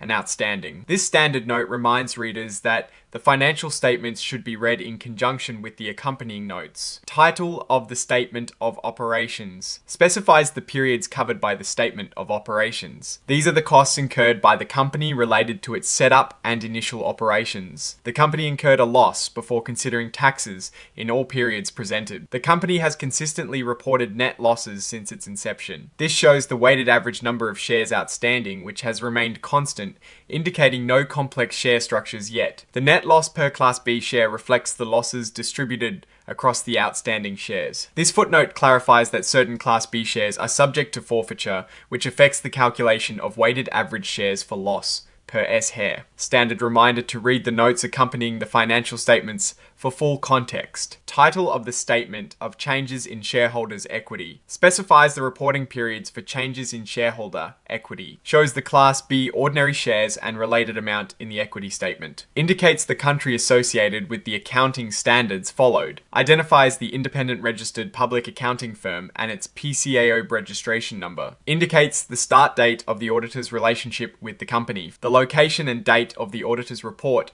with specific notes updated later. Title of the balance sheet. The specific dates for which the balance sheet information is provided. This section lists the company's assets, shows deferred costs related to the offering treated as assets. This section covers liabilities and equity, lists the company's current financial obligations, shows an amount owed to a related party, likely the sponsor, indicates a promissory note outstanding from a related party, the sum of all current liabilities for each reporting period. This indicates a negative equity position for shareholders, shows the cumulative net losses of the company since inception. The total equity of the company is negative, reflecting accumulated losses. The balancing figure of total liabilities and equity, which equals total assets, details the Class B ordinary shares showing authorized and issued amounts. Standard reminder to read the notes for complete understanding of the financial statements. Title of the statement of operations specifies the reporting periods for net loss. These are the costs associated with setting up the company and its initial operations. The company incurred losses before taxes in all periods presented.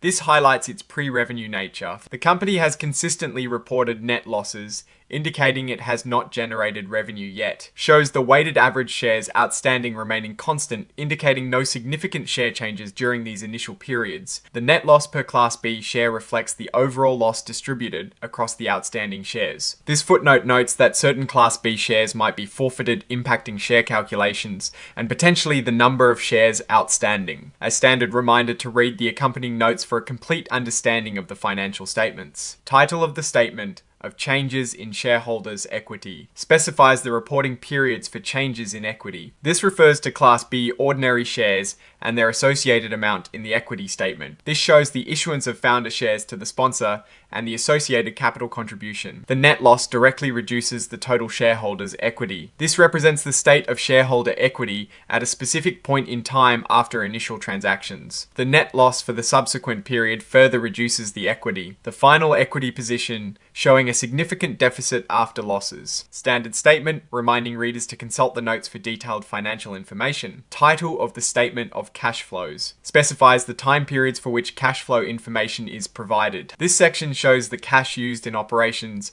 primarily driven by the net loss. These are non-cash adjustments and changes in operating liabilities that reconcile net loss to cash flow from operations. The net cash consumed by the company's operating activities in each period. This shows cash received from financing activities, specifically a promissory note from a related party. The net cash generated from financing activities. There was no net increase in cash and cash equivalents, as financing activities were offset by operating users. Starting cash position for each period. Ending cash position showing zero cash, as all funds were either used in operations or accounted for in financing. This supplemental disclosure shows costs related to the offering settled by the sponsor receiving founder shares. Further details on how offering costs were handled with related parties. Shows a portion of deferred offering costs classified as other payables. Standard reminder to read the accompanying notes for a comprehensive understanding of the financial statements. Title of the notes to financial statements provides foundational information about the company's structure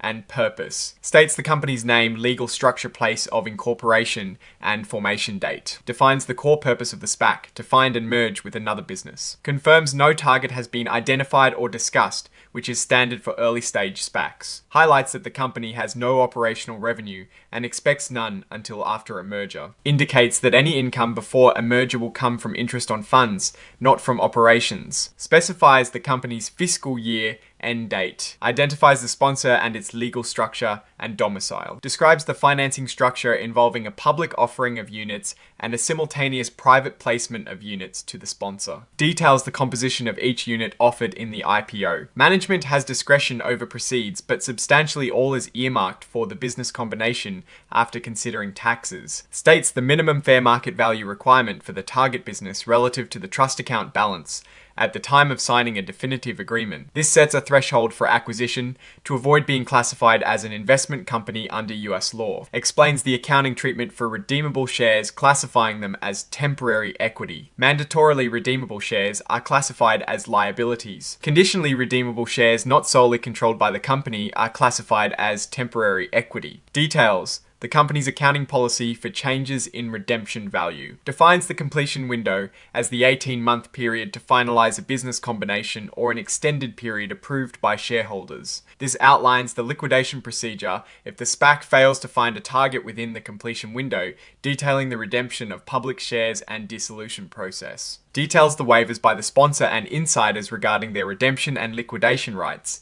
This is a standard SPAC clause. Explains the sponsor's agreement to vote in favor of the business combination in case of a shareholder vote ensuring its approval. This describes the sponsor's indemnity obligation to protect the trust account from claims by vendors or target businesses. This heading indicates a discussion about the company's ability to continue operating in the future. States the net loss for the specified period, highlighting the company's lack of profitability. Presents the company's cash position, working capital deficit, and accumulated deficit as of a recent date, indicating financial strain. This mentions a loan from the sponsor to cover offering expenses, showing a reliance on related party financing. Confirms the existence of a promissory note from the sponsor for offering expenses. This is a direct statement from the auditors expressing doubt about the company's ability to continue as a going concern without the planned financing. Management's strategy to overcome the going concern issue is through the planned public offering. A standard disclaimer acknowledging the uncertainty of achieving their goals of raising capital and completing a business combination. This highlights macroeconomic risks including trade tensions and political uncertainties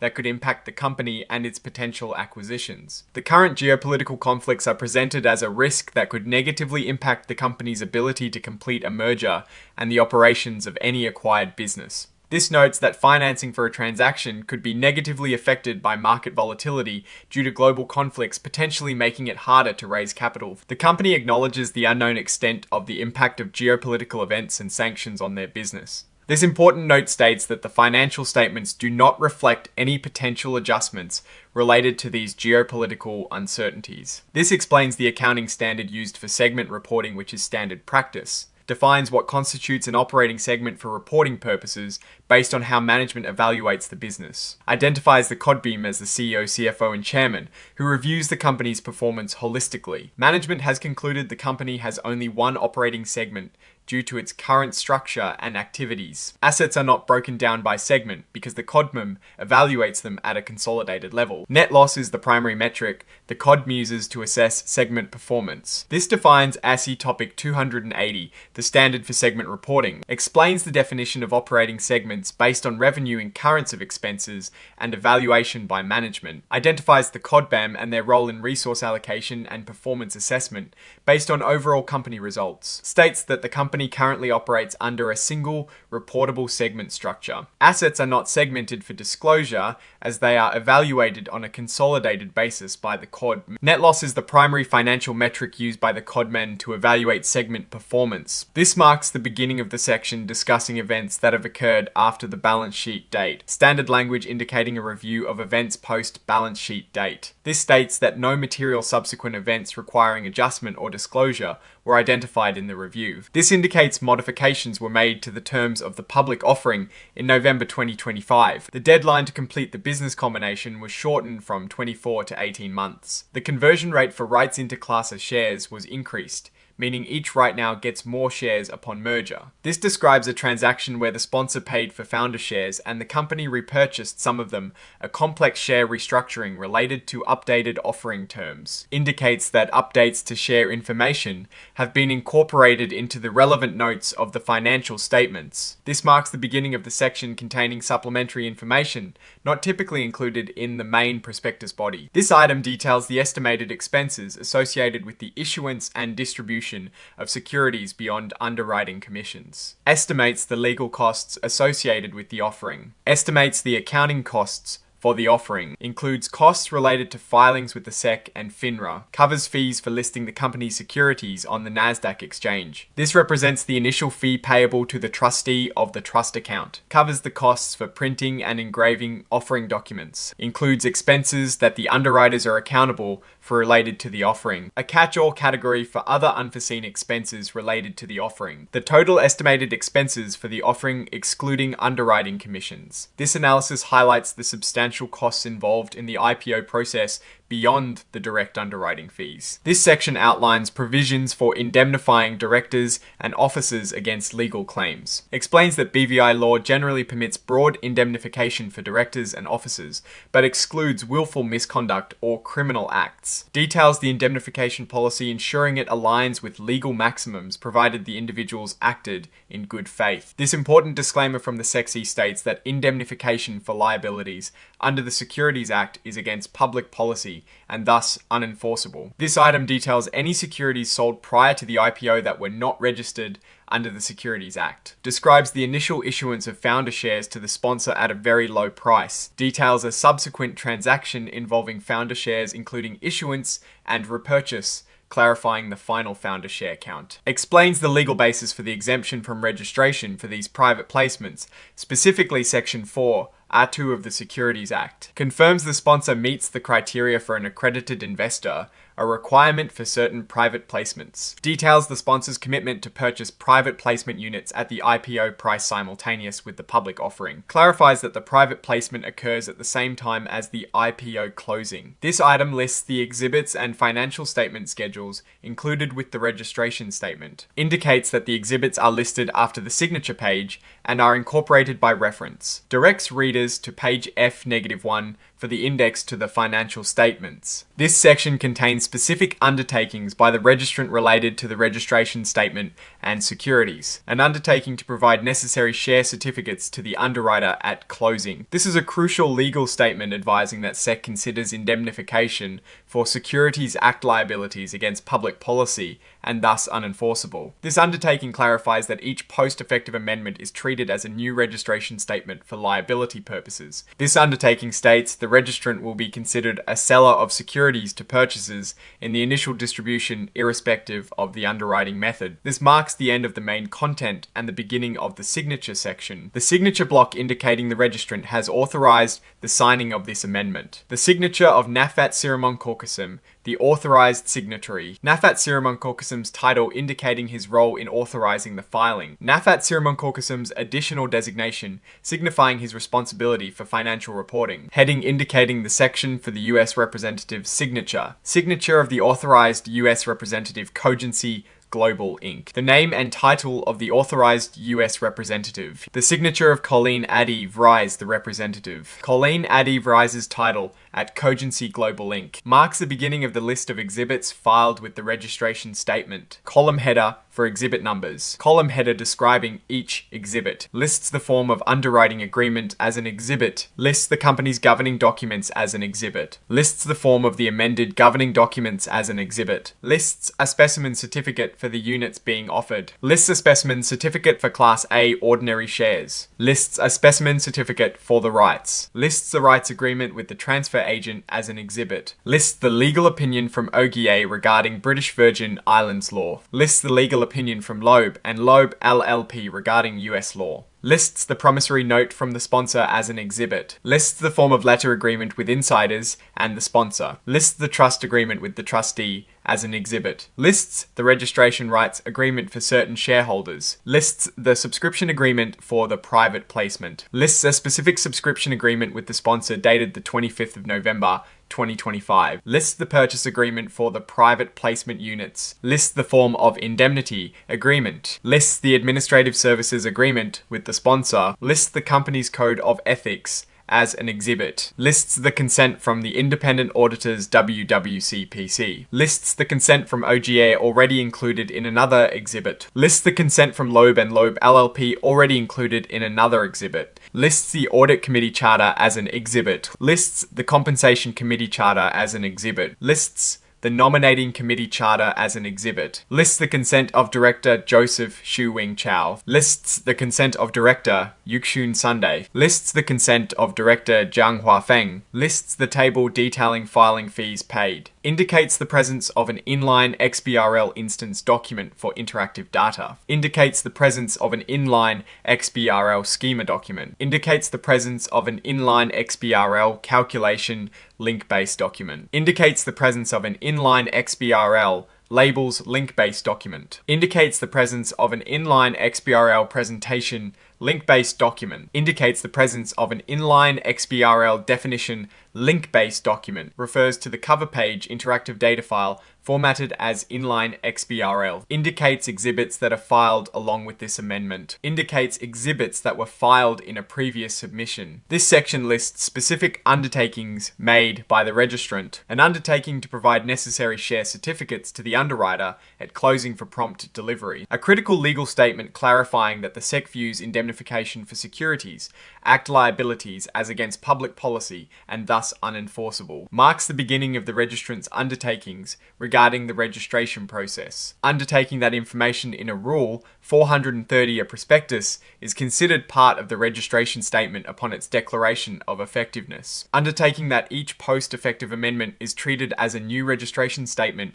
for liability assessment at the time of its initial offering, and undertaking to remove unsold securities from registration via a post-effective amendment. This undertaking pertains to liability for prospectuses filed under Rule 424B and how they relate to the overall registration statement, especially concerning purchases prior to the first use of an amendment. This undertaking states the registrant will be considered a seller to purchases in the primary offering regardless of the underwriting method. The signature of Nafat Siramonkorkasem as authorized signatory. Nafat Siramonkorkasem's titles indicating his responsibilities. Nafat Siramonkorkasem's additional title as Chief Financial Officer. Nafat Siramonkorkasem's designation as the primary officer responsible for financial matters. The signature of Colleen Adiv, Rise the US representative. Colleen Adiv Rise's title at Cogency Global Inc. marks the beginning of the list of exhibits. Headers for the exhibit list table. Lists the form of underwriting agreement as an exhibit, lists the company's governing documents as an exhibit, lists the form of the amended governing documents as an exhibit, lists a specimen certificate for the units being offered, lists a specimen certificate for Class A ordinary shares, lists a specimen certificate for the rights, lists the rights agreement with the transfer agent as an exhibit, lists the legal opinion from Ogier regarding British Virgin Islands law, lists the legal opinion from Loeb and Loeb LLP regarding US law, lists the promissory note from the sponsor as an exhibit, lists the form of letter agreement with insiders and the sponsor, Scroll,